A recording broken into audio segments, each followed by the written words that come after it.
everyone, my name is Kat Christian and I cover domestic communication services for the Domestic Small Cap AIM Fund. Today I'm going to be pitching Discovery Corporation, ticker DISCA. Discovery is a media company that operates in three primary segments: the United States, international, and other segments. The United States segment represents 64% of total revenues, the international 36% of total revenues, and the other segment represents less than 1% of total revenues. Discovery is headquartered in Silver Spring, Maryland, and was founded in 1982. Discovery is known as a worldwide leader in entertainment with the 8,000 hours of content they deploy each year, the quality of this content, and the viewers that they reach, which includes 120 countries and almost 50 languages. They've achieved categorical leadership in genres across the globe against some of the largest media companies in the world. They distribute their content in two primary ways: traditional television and TV everywhere products such as apps or other streaming services. Their collection of top brands includes Discovery Channel, HGTV, Food Network, TLC, and Animal Planet. Some of these I'm sure you'll recognize. In 2017, Discovery acquired Scripps Network Interactive for a total of $14.8 billion.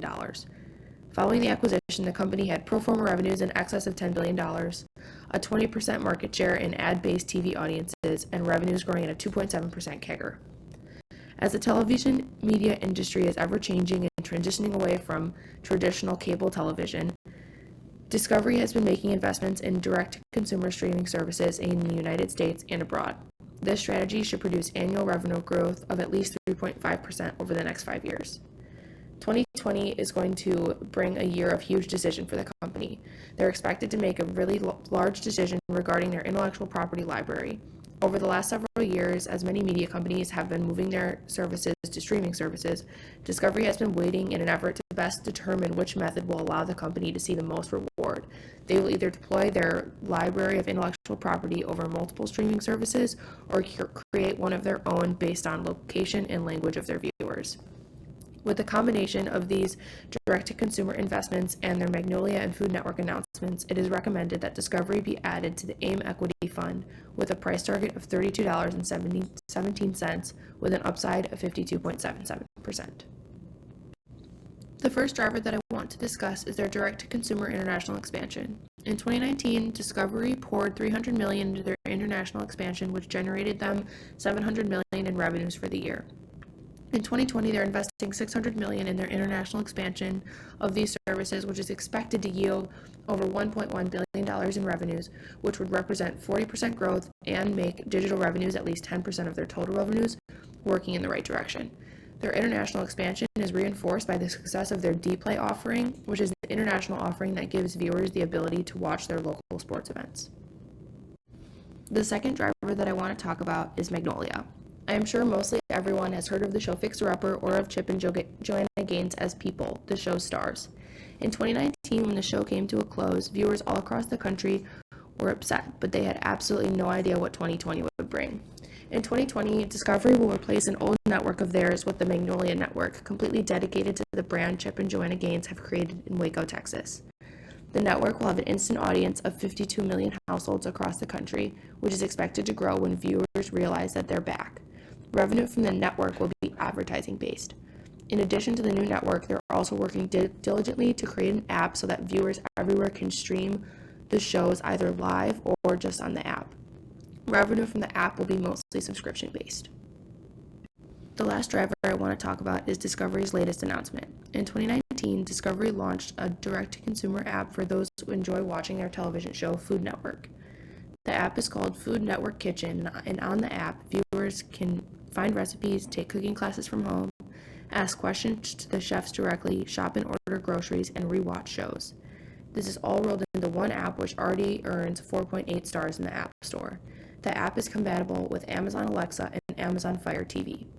Discovery is 6 months into the deployment of the app and should generate $27 million in incremental revenues by the end of fiscal year 2020.